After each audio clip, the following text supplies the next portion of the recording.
आदाब नमस्कार। पल पल न्यूज के न्यूज रूम से मैं हूं आपके साथ नदीम अकरम।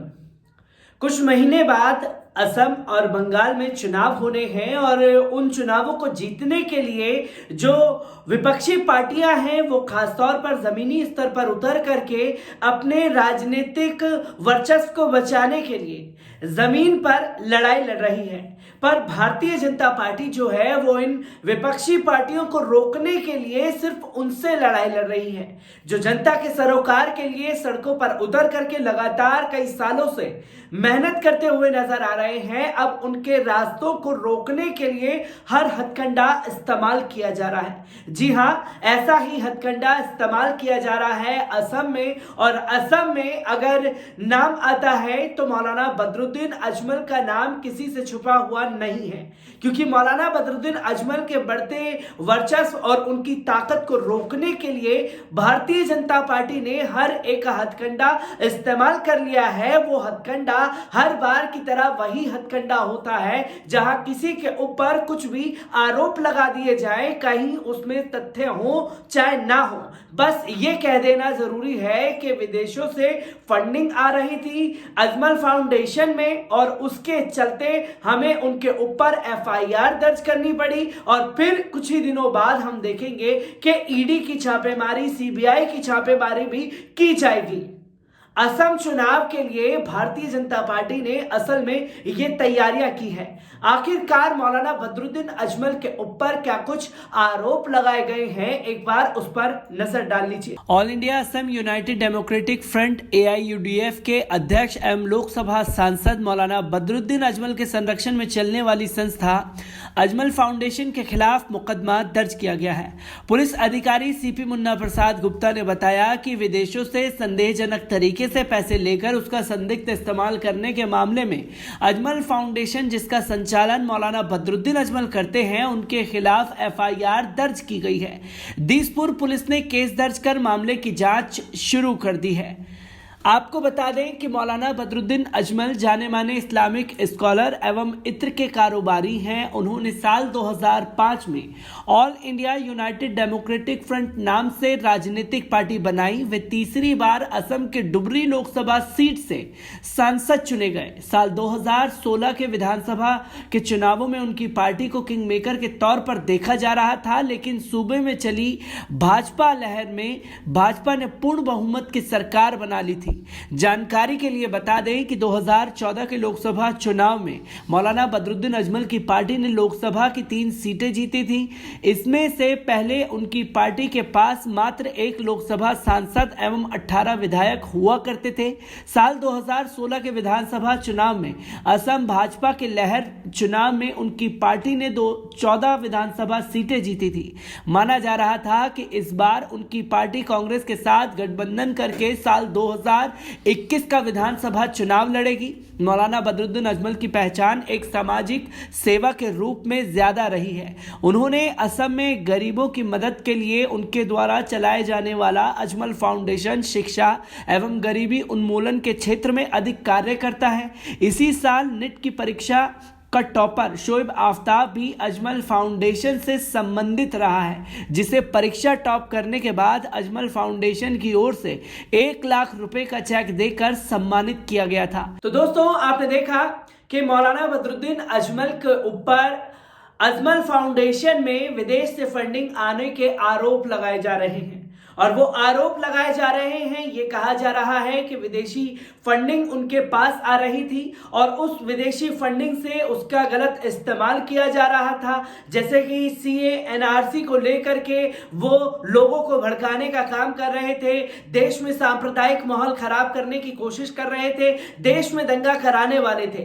कुछ ऐसे ही अल्फाजों से मीडिया को नवाजा जा रहा है और मीडिया मौलाना बदरुद्दीन अजमल के ऊपर राशन पानी लेकर के पूरी तरीके से अजमल फाउंडेशन को और मौलाना बदरुद्दीन अजमल को बदनाम करने पर लग गया है।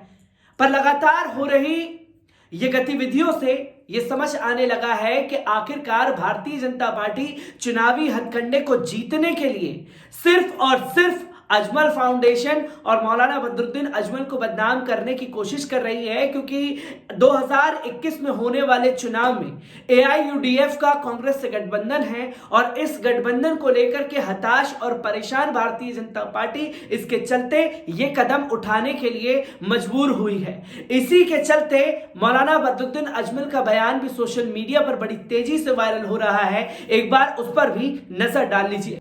देखो, ये 100% झूठा ब्लेम है।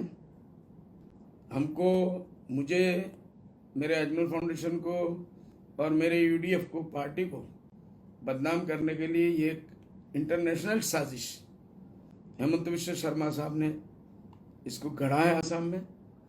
इससे पहले कर्नाटका में हुआ, आप लोगों ने देखा, कांग्रेस के लोगों को ED के जरिए से ब्लैकमेल करने की कोशिश किया गया। महाराष्ट्र में इस तरीके से हुआ, कांग्रेस के लोगों को, शिवसेना के लोगों को ED के जरिए से डराने की, धमकाने की कोशिश की। जैसे ही हेमंत विश्व शर्मा साहब को अब तक यकीन नहीं था कि हम लोग महागठबंधन के अंदर कांग्रेस और UDF एक हो जाएगी, जैसे ही हम लोग 3 दिन पहले UDF के साथ मिलके, कांग्रेस के साथ मिलके हम लोग BTAD के इलेक्शन के अंदर उतर गए, एक साथ में हम लोग 4-4 लोग जाने लगे, तो उसके बाद उनका जो पुराना साजिश का जो उनका दिमाग है वो चलने लगा और उन्होंने इसको इंटरनेशनल टेरर बना दिया। तो आजकल किसी एक आदमी के बोलने से ये टेररिज्म नहीं हो जाता, नहीं प्रूफ हो जाता। होम मिनिस्ट्री इसके अंदर पूरा का पूरा इन्वॉल्व है। गवर्नमेंट का काम है, अगर उन्होंने ऐसी कुछ बात करी है तो गवर्नमेंट के होम मिनिस्ट्री के डिपार्टमेंट से उसका क्लियर वर्जन मांगा जाए। हम भी मांगते हैं कि होम मिनिस्ट्री के लोग सामने आए और आने के बाद जो भी हमसे पूछना है, क्योंकि बगैर होम मिनिस्ट्री के 1000% इंक्वायरी के बगैर ये FCR का पैसा कहीं जा नहीं सकता, कहीं आ नहीं सकता, एक पैसा कहीं यूटिलाइज नहीं हो जा सकता। इसलिए इसको एक इंटरनेशनल मामला बनाने की ज़रूरत नहीं है। वो पॉलिटिकल मामले के लिए इस चीज़ को करना चाहते हैं। मैं अपने मीडिया के भाइयों से सारे ऑल इंडिया लेवल पे कहना ये चाहूँगा, आप लोग को चाहिए तो आप अपने लोगों को भेजिए अजमल फाउंडेशन में।